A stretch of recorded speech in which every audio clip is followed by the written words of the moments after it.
All right, all right. What's up, everybody? Hey, it's Lane Booth again here, dashboard designer, helping you turn data into dollars for small business. And today we're talking about CFO metrics. We have several fractional CFOs out there supporting small businesses. So this one is for you. Drea is here to help walk through, what it looks like to actually break apart and figure out what those key performance indicators need to look like so that your clients are hitting their cash flow objectives. So they're hitting those mile markers, those milestone metrics that you are looking for, so that you can literally just help your clients see results faster. So, Dre, you want to talk about like how we work specifically a little bit more with this client who had a fractional CFO, also providing some guidance of what to put on her actual dashboard. Yeah, so this client provides therapy services for two physical locations and one virtual location.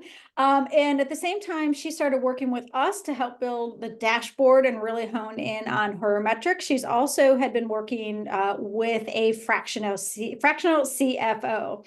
And in their process, they had developed a revenue forecast as well as expense forecasts. And so those expense forecasts were really focused on what percent of expenses should be OpEx, should be payroll, and that's split between the clinicians and the non-variable staff. And so with that, we had an opportunity to really help. What are the operational metrics that support those key CFO metrics? Absolutely. Because if you've been around for a second or two in small business, you know that while cash is king, right? Like that, we need that in small business. It's also the last thing that happens in the business transaction, right? So there's so much that happens from a marketing perspective for client fulfillment and deliverables.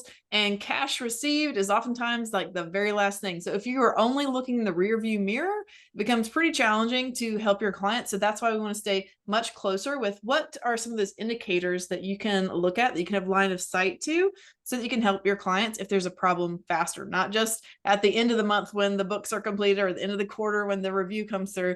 But hey, how about we look at it and we see that, hey, there's a result on day 3 of the month. So much easier to, create some solutions around that earlier on. So with that, Drea touched on something really cool, which was how can we focus on hitting cash flow goals, or how can we focus on hitting like monthly recurring revenue goals? Any MRR lovers in the house here today? Drop MRR in the chat. So what was really interesting about this client, what we discovered was that her MRR, we were able to break that down into one key metric, was a certain number of appointments or billable services that her team was delivering week in and week out. So, Drea, you want to talk to maybe like some of the challenges with getting this data, and then some of the benefits that we saw once this was in place? I'm just going to sketch out, what this might look like for you tracking MRR in your clients' businesses as well. Awesome. Yeah. So with appointments, this being a therapy-based business, that is the bread and butter of their revenue. So with that, the target to meet the revenue goals that support the practice of these 3 locations was to hit 200 appointments per week. So what we did, so this was actually something already identified with the CFO. So what we went in is a little bit deeper is to say, okay, 200 appointments a week. What does that look like over time? How many therapists do you need to have on board for that? So tracking that, and then also putting that against reality. There are going to be points in time when it's going to be difficult to hit 200 per week. That might be around 4th of July. That might be around Christmas time. That might be around Thanksgiving. So helping the client understand, on average, where are there risks in terms of just physically not having the time in a week or the attention of the appointment of the clients, and then how can you kind of fill in those gaps elsewhere? Yeah. And then one thing too that can become really helpful to recognize is a lot of these places have multi-locations or multiple ways of delivering these appointments. So, if it's a, office on Elm Street versus Main Street, or even telecommunications, sometimes you can have an offsite option.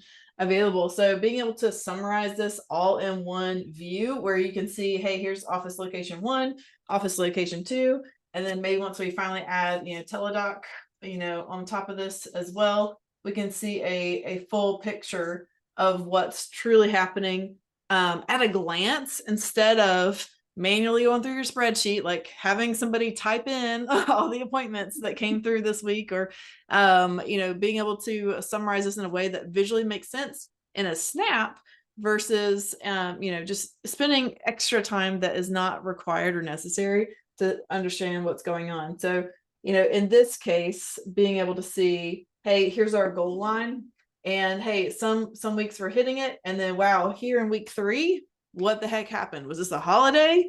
Did the whole office get sick? Like, what happened here? And is that controllable? Is there something that's, holidays happen almost every single month. So instead of just like swiping your hand and be like, oh, well, it was a holiday. Well, how about we come up with a strategy for when it's a holiday? Are there some other things that, can get done? Or do we start pre-booking heavily the week before, so that we can, or we bring extra person in the week after the holiday to make up and to gain ground, so that on average, like if it is necessary for you to have 200 appointments a week to meet your MRR goal, then that means by default you're going to have some weeks that are higher than that, so that you can level out the average. Make sense? Dre, anything else to add on that? Yeah, and so what we've also looked at in tandem with this, because of the nature of the business, they are a therapy practice. It is common practice within this type of business where the clients then schedule their future appointments. And so we also then you look at the same chart of what's already on the calendar for the upcoming week. So we flowed this out for about the upcoming next 6 weeks, so that the practice can see, okay, where are we in gaps, and filling the calendar of our existing therapists. What can we do to, whether it's bringing in new patients or ensuring that our current patients are meeting their desired recurring appointments. Absolutely. So, a lot of times, you hear this phrase throwing out like, hey, are you being proactive or reactive in your business? The great example of something that can be utilized to be very proactive in the business. So getting that line of sight before it even happens. So, this is still like a little bit of historical data here.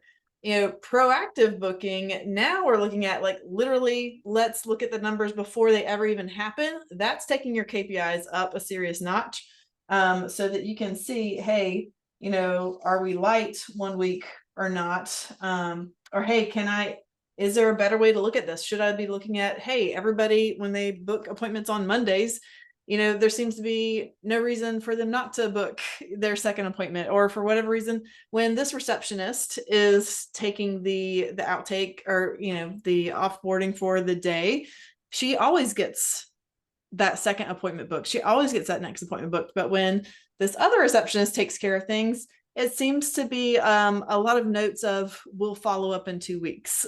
So what are some things that you might need to do training wise to help improve the proactive, future bookings out there? Drea, anything to add on that?